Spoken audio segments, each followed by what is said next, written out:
to time, and that is history, time of history. So we're now at the level of others,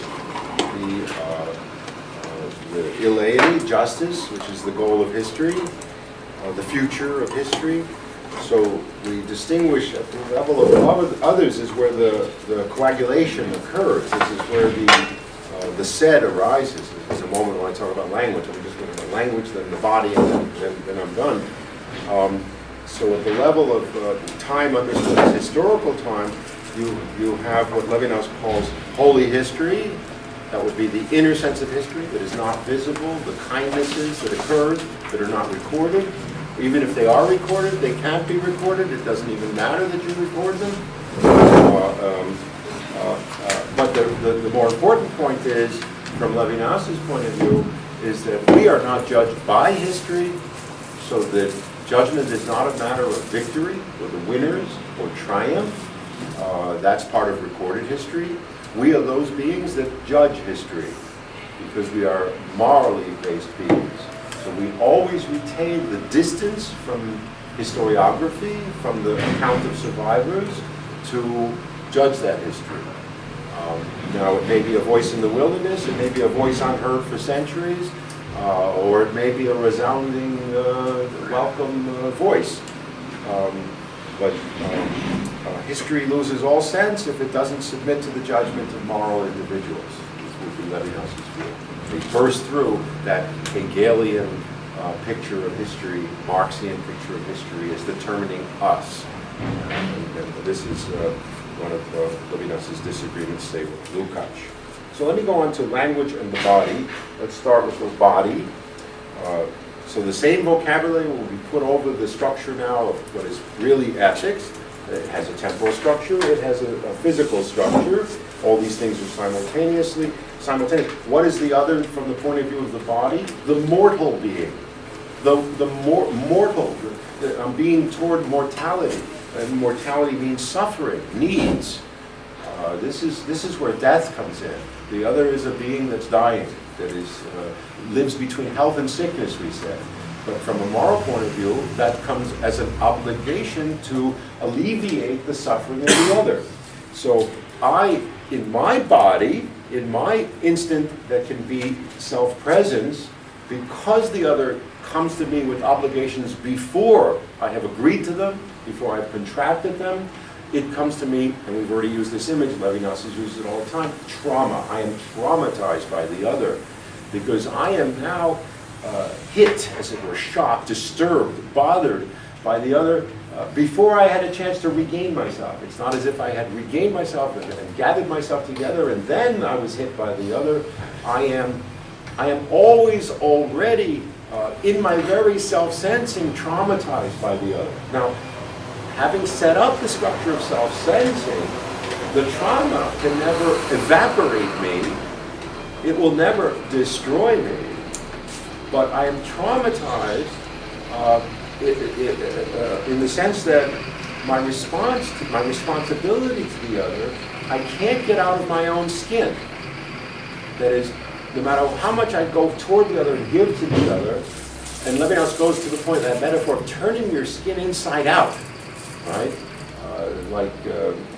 It's an image you see in Western art of someone offering their very skin. It's in the Vatican. It's on the. Michelangelo presents himself as having offered his own skin to God. Or as another metaphor, probably less grotesque, is feeding the other the food from my own mouth. Right? This is the food I want to eat.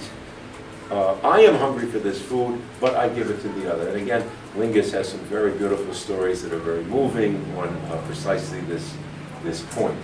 And you can see, as Kearney says, the power of narrative to awaken in us in imagery, these sorts of obligations. And we can go back to Jim's paper and the problem of what role does imagery and narrative play, really, in terms of our real ethical lives in front of real people, when we are perhaps deluding ourselves that we've accomplished something through art, when in fact it's a fantasy. And this is what Levinas worries about in art, the body, the image, that it as the said, it lives its own world. It's a self-enclosing world, whereas the true character of body, of the human body, is to be giving to the other. The body has hands, it gives. So the other comes as a trauma, as an obligating trauma, as a needy being. Levinas says the other's needs are my spiritual needs. It was interesting yesterday, the head of the Jewish community in Kaunas, who was speaking to us, referred to Salanter, Rabbi Salanter, because he's another Lithuanian Jew, very famous, for starting an ethical movement in Judaism called the Musar movement. And it's from him that Levinas quotes, the other's material needs are my spiritual obligations, my spiritual needs. I disagreed with it. You may have noticed when he wanted to say that Levinas was he a Musar guy, I said no, he's not a Musar guy, because actually the Musar movement was more of self-cleansing. You set yourself aside from the community and you reflect on your own faults, your own weaknesses, and this is a natural part of any ethical person, a natural part of religion. But the idea was it was a little exaggerated in the Musar movement. It never really caught on in the Jewish community in Lithuania. It was always looked at with a little suspicion. But in the broad sense that it was a movement of ethics within religion, yes, that you would say Levinas would also adhere. He's a movement of ethics within every domain of meaning, whether it's political, whether it's historical or religious. So in that level, people go. It's the same way when Levinas was first becoming known, people said, oh, it's like Buber. And then later we know in history they'll say, Buber was a little like Levinas. But Buber was much more popular, and still is much more popular. In fact, enjoyed a real popularity that Levinas has never had. So at the level of others, the level of justice, that is to say, the level of the third, the body, the primary area would be medicine. Levinas says that remember the response, the giving, the ultimate form of the giving is the dying for. This, from the point of view of the body, is the ultimate structure of your body. The ultimate orientation of your body is the possibility of dying, sacrificing yourself or dying for the other. And Levinas means very, very practically, like you see in movies sometimes, the lover steps in front of the bullet to save the beloved. Oh my God. The Titanic story. The Titanic, exactly the Titanic. It's very moving, but it's very real. In war, soldiers are forced occasionally to, well, not forced, they sacrifice themselves. In America, they give these people the highest honors. Someone who gives their lives for their fellows in combat. The guy who jumps on top of a grenade so it blows up in his guts rather than his 8 comrades standing around him. This is beyond words of sacrifice. We should honor it. So at the level of morality, it's dying for the other. At the level of morality, Levinas says in Totality, beautiful thing, the doctor is a principle of being, right? That is, if mortality is the other's problem, and Levinas does not think that being toward death is the real essence of what it is to be human, but to postpone death, and he says that death always comes as a kind of murder.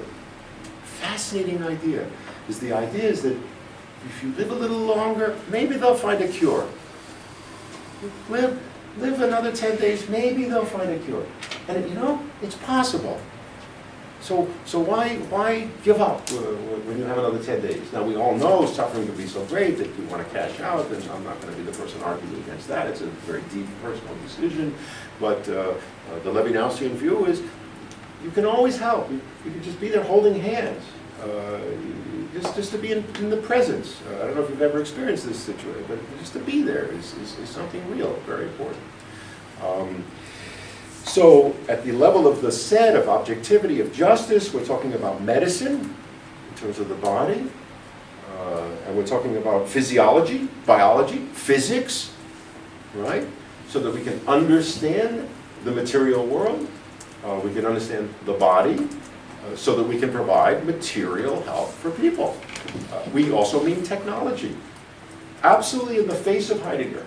Levinas says that technology is necessary for justice. And who can doubt that? But without technology, we would not be able to create a just world, despite all the injustices that technology can produce in certain uses.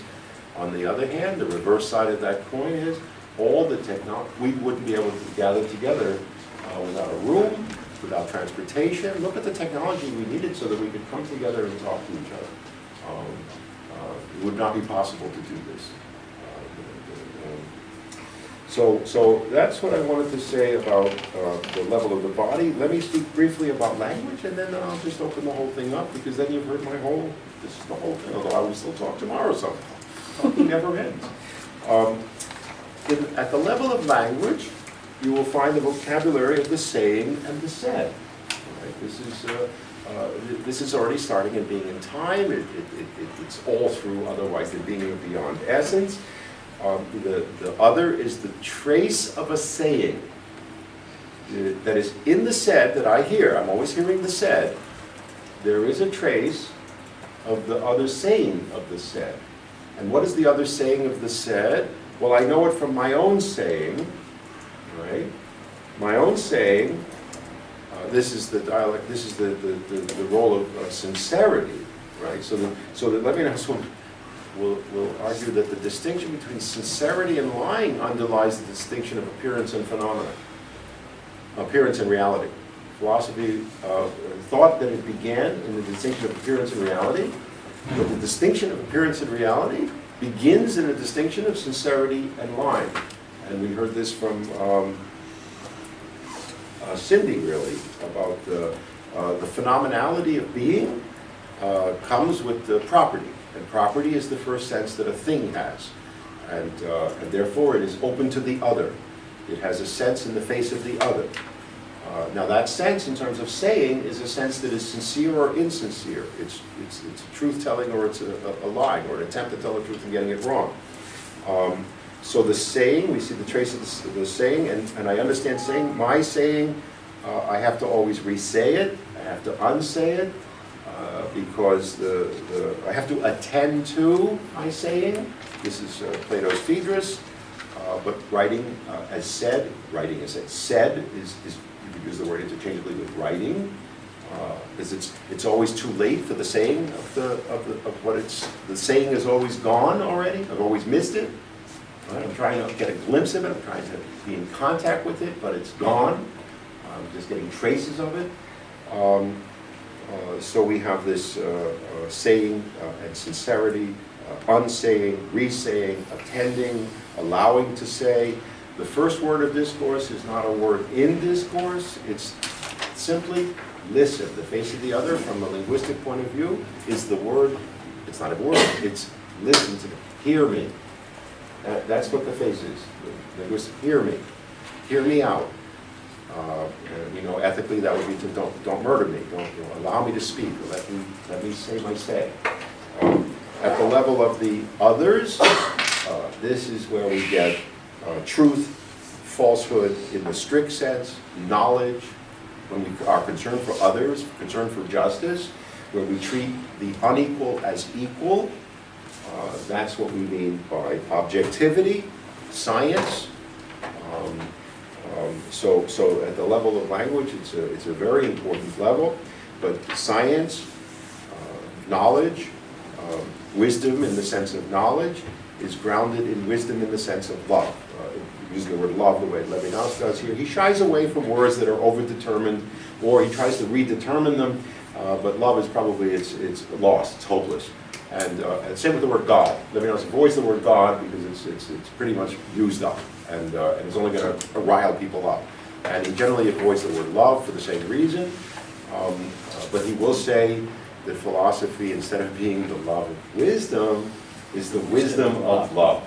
And he means by that the wisdom of love is the saying, it's the wisdom of the saying, and it's only because of he says, and this is the title of Roger Berger doesn't use this as the title of his book, I think, but the title is very close to this, that philosophy is the wisdom of love in the service of the love of wisdom, but it's actually the service of love. But Levinas will also say it's the wisdom of love in the service of the love of wisdom.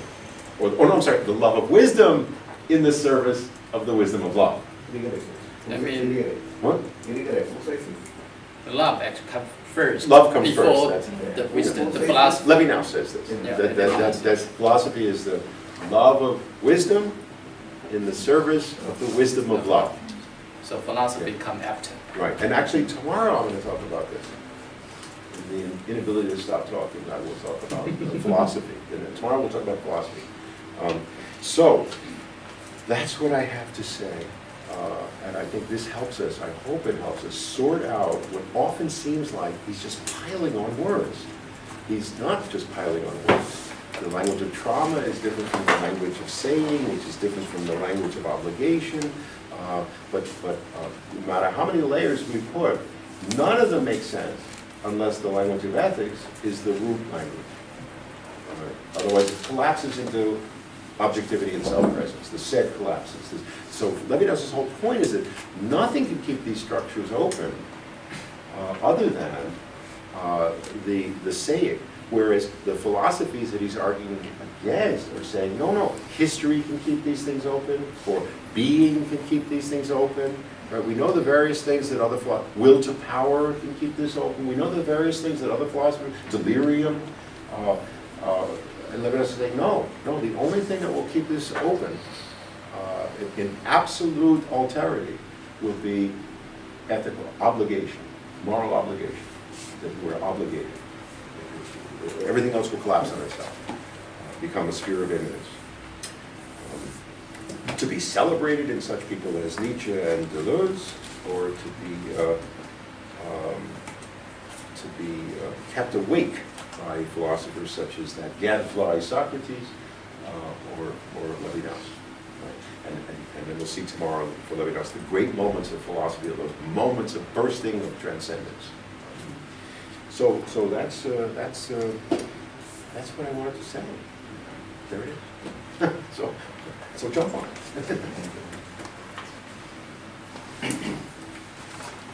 Is this the Levinas you know? Is this the Levinas you know?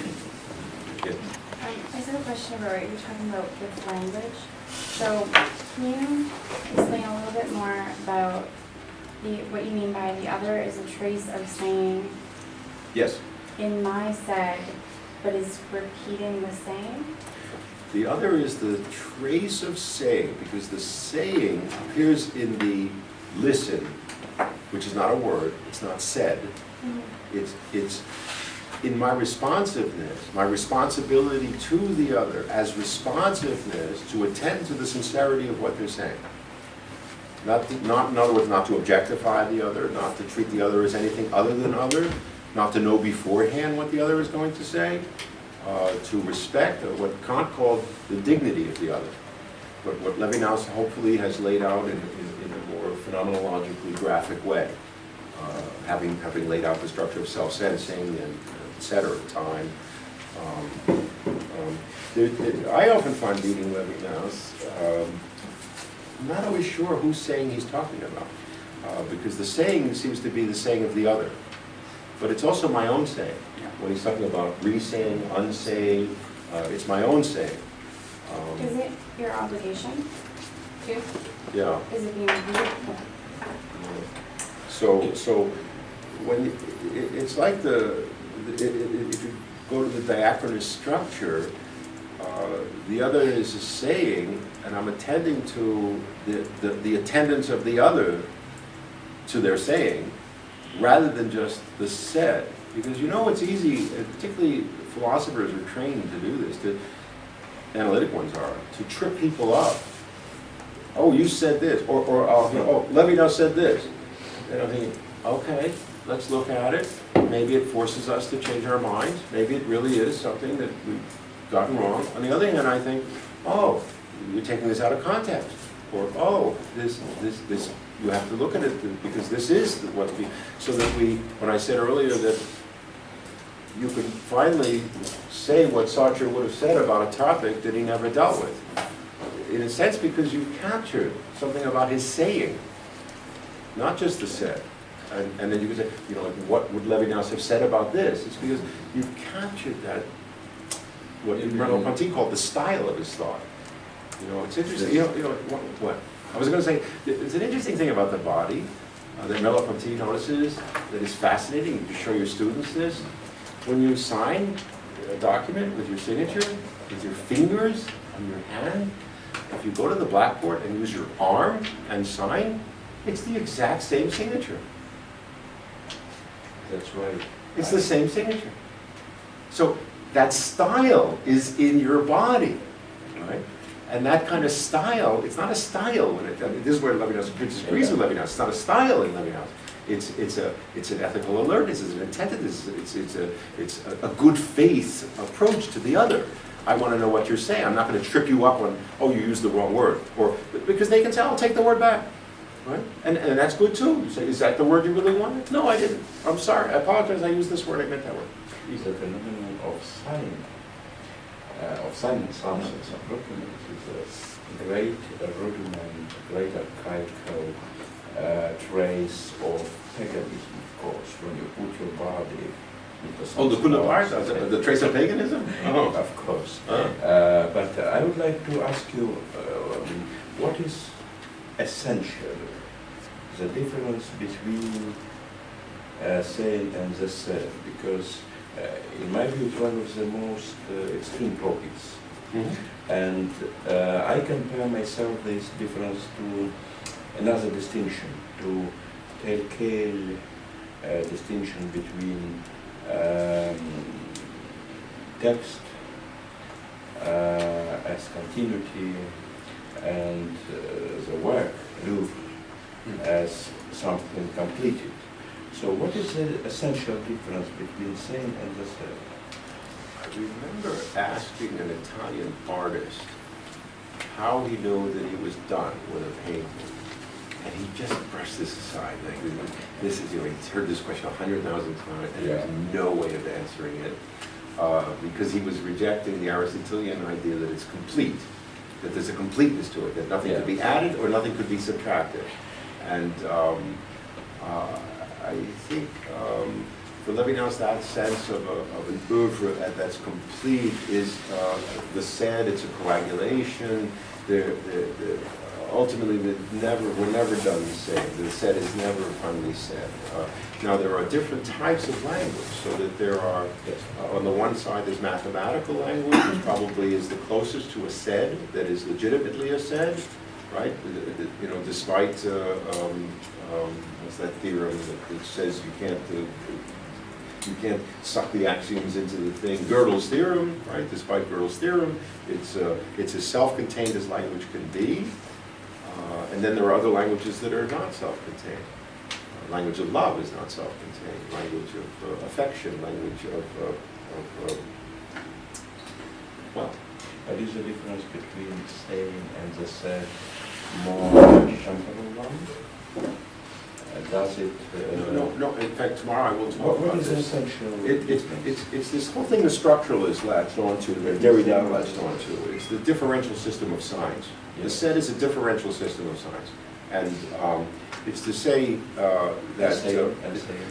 it's to say that Derrida, when he wrote his first critique on Husserl, that the sign refers to other signs, and therefore it can never be, you can never have an intuitive fulfillment that he believed Husserl wanted, the fulfilled intention.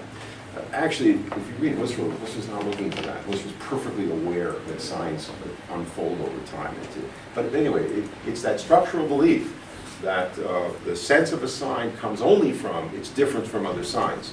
So that the meaning of the Bible would be every word in relation to every other word in the Bible. Now that's not bad. That'll get you far. Yeah. But Levinas is saying it's not enough. There is no text that is complete, that has said everything. So it's going to refer, all of a sudden the Bible is referring to the Midrash. Yes. Right? And then And Midrash is said. Is also said. So then you get the oral Torah and the written Torah. But in my view, let's say... But the oral Torah has now been printed. No. But in my view... Up the street, by the way. Yeah. If you take Torah as itself, as a body, it's a configuration of the Seder, yeah? No, But if difference you... between saying a said is approach, Yes, yes. not the thing. Yes, but if you enroll fragments of Torah in the Midrashim Yeah. and in other commentaries, which are not fixed indeed, Midrashim are not for fixation. So it's, in my view, it's a kind of enrollment of the said into the same. Isn't it? Yeah. What is? Transformation or enrollment of distinctive signs Yeah. of Torah Yeah. into Midrashim. Yes, that would be a unsaying or resaying of the No, said. it's transformation of the set, as Yeah, if we consider the rise as a Yeah. into the same. Midrashim as the same Yes, in this way. sure. But there, there will be then the re-saying or the saying will then become a said. It's inevitable. That's what Levinas talks about in the introduction. He calls it the. He says at the end of this his preface to Totality and Infinity, Mhm, it mhm. belongs to the very essence of language, which consists in continually, page 30, continually undoing its phrase by the forward, by the exegesis, in the unsaying of the said, in attempting to restate without ceremonies Yeah. what has already been ill understood, in the inevitable ceremonial, right? The inevitable ceremonial in which the said delights. Right? Yeah. So yes, the Midrash is an attempt to unsay the said of the Torah, but then the Midrash has to be unsaid. The Talmud has to be unsaid. So Midrash is simultaneously saying and unsaying. Everything is Everything. simultaneously saying and unsaying. So Because the unsaying is only traced. yeah. So you consider after Levinas, you consider the Seder as stable, distinctive sign. You could say that With the significant you could say that in the exact definition. you can say that the said, by its very nature, has a tendency to become that, which is what he calls the ceremonial. Yeah. But it can never succeed. And same is a kind of inherent processual dynamic forces in the set, which could be taken from the set and enrolled You could themselves. use that language, but ultimately it will be a moral imperative in the set. Ultimately, it'll be a moral imperative that will upset the set. And saying does not imply moral alternative, moral obligation. Yeah? It does. Oh, Saying. Saying does, yeah. Saying, Does. of course, because in this relation of the other to me, its ultimate meaning is obligation. So when the other speaks to me, and I have the said, I am now already morally obligated to attend to the saying of the said, so that I could deny that obligation and treat the other as a said, and I can say, oh, you're just a Belarusian. That's why you're saying that. Or that is treat you in a category of the said, or I can attend to the fact that you are someone who is ultimately out of my control, unpredictable, and I'm not sure what you're going to tell me. I'm not fully sure what you're saying to me now either. Right. Yeah. And that's the say. Do you know, of course you know these famous Daniel Boyarin books on Midrash and textually. And he goes to Bakhtin, but I think Levinas is a stronger route. I think Levinas is stronger than Bakhtin. Daniel Boyarin? No, I said Boyarin falls back on Bakhtin. A little bit. Yeah. Not so much. Yeah. Well, okay. So that's exactly this problem. Yes. In Boyarin. Yes. Between the same and the same. I told him he should go to Levinas. I don't think he's going to listen. It's curious to go back to what I said. Maybe tomorrow I'll repeat myself, but in Judaism, as you are well aware through Levinas or your own research, there's the oral Torah. It's called the oral Torah. And it's understood to be simultaneous with the written Torah. And it has now been published, but it still remains an oral Torah. Right? But I'll just say as a kind of historical tourist aside, when I set up the street, there's a publishing house, the Rom brothers, they were not Jewish, and in the 18th century they published an edition of the oral Torah, which is known as the Talmud, right here, right up the street. And because Lithuania is what it is in the Jewish tradition, that is the Harvard, the Oxford, the Cambridge of the Jewish tradition, that edition became the definitive edition of the Talmud. So all editions of the Talmud that are now printed are copies of the edition that was printed up the street. It's phenomenal. It remains an oral tradition because something I know, I once, I haven't ever published this, but I thought the difference if you compare a library and a Jewish study house, like where all the books are. The library, quiet. The library, shh, God forbid, everyone's in front of their book. Jewish studies house, yelling, screaming, debating, because it's always two people sitting in front of a book. It's two people, each with their own book, facing each other. No one ever studies alone. I mean, they study alone sometimes, but the proper method of studying is with what's called your friend, and you look at the sentence and you argue over what it means. And what the Talmud is a commentary on the loosely scholars. There's two levels of the Talmud. One is there's no question it's not a commentary on the Torah, but they say it is. Another level is a commentary. And they argue about what it means. But I go further in terms of the saying, which is in the Torah. If you know the Torah in its Hebrew version, in the synagogue, when we were there, in the front there's the big ark, and there's a box, and there's a scroll. It's always handwritten. Hebrew is a peculiar language. It doesn't have vowels in the written form. So what we know, when I tell my students that they talk about literal, the Bible, and I say there is no Bible. There literally is no Bible. I'm not saying that right. There is no Bible. There are a bunch of black and white letters written on different lines, but by itself, they don't have vowels.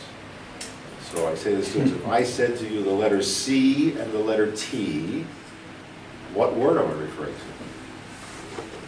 Is it cat? Is it cut? Is it cute? City. Is it acute? Is it city? Like, what would it be? And that's all you have that's written there. So it's only by tradition that people know what the vowels are. Now they've all, of course, been written down. They've been written down. But the beauty of that particular scroll in the synagogue is they don't put the vowels in it. That's the original black and white letters. And according to the Jewish tradition, those aren't even the original black and white letters. Those have been lost. So it's a trauma. Also, interestingly enough, the Hebrew Bible begins with the letter B. Yeah, Bereshit. Because the A, this is the trauma, it's already occurred. You've missed it. And the Talmud begins on page 2. It's really astonishing how, if you wanted to take Levinas and reread Judaism, how much there is. I mean, it's what I said in the synagogue yesterday. It is faithful to Jewish sources, and yet this is the language of philosophy, and this is a universal language.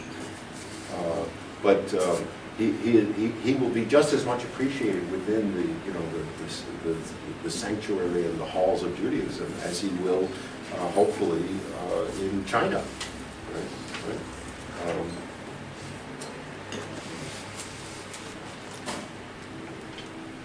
12 o'clock. So we're supposed to go to lunch. Let's do it. And today we're going to the White Elephant. So everything's arranged. We'll actually be back in time. So we will start on time. Let's see. Yeah. Don't say it's too early. I will. And we have who are two speakers this afternoon? You are Victor and Raluca. Everything can be continued. Ne, aš nepažįstu jų. Yeah,